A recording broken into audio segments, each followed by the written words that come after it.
प्रिया ये काम सुन तनी जे तू हमरा के छोड़ के जात लो। अरे का कमी रह में बोला प्रिया, ऐसे चुप काहे बालो?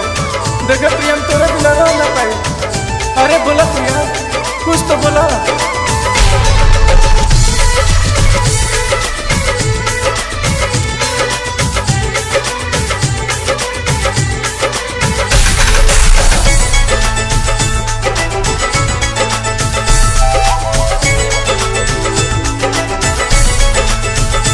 ए प्रिया का तू कैलू हमके जियते जी मुआमलू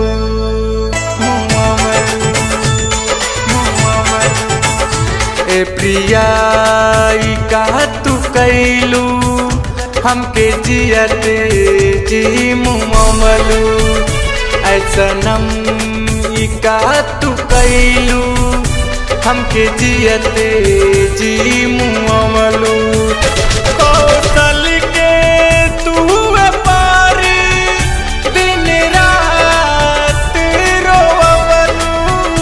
कौशल के तू पारी दिन रात रोवलू।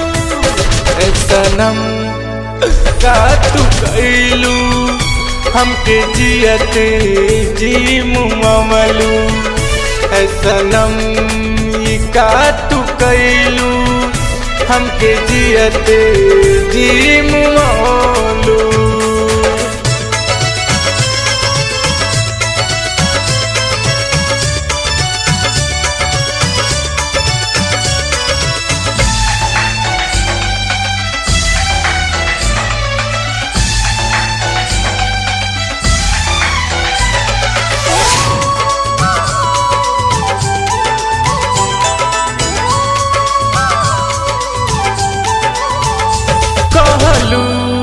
कुछु ना हमदम चुप के कैलू सगाई।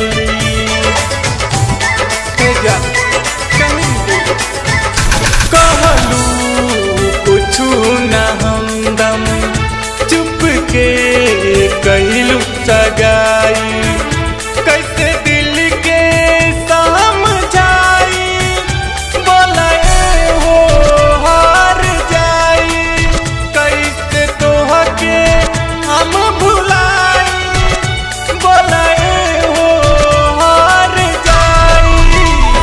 साथ ना जुटाई कैसे तोहरा के भुलाई।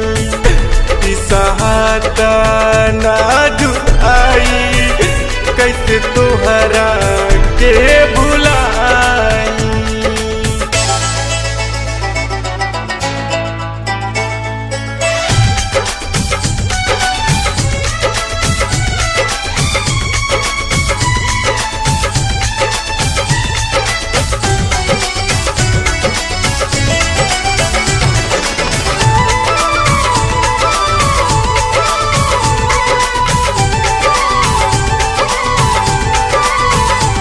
खुश रहबू ना दूर जाके ए प्रिया हमरा के भुला के।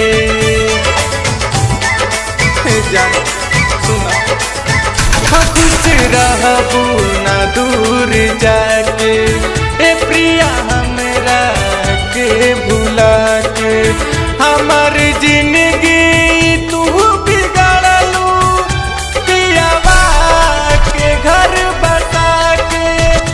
कौशल के तू बिगाड़लू संजय के घर बता के। कैसन रोग धरवलू मजनू हमके बनवलू। कैसन बीमारी थैलस पागल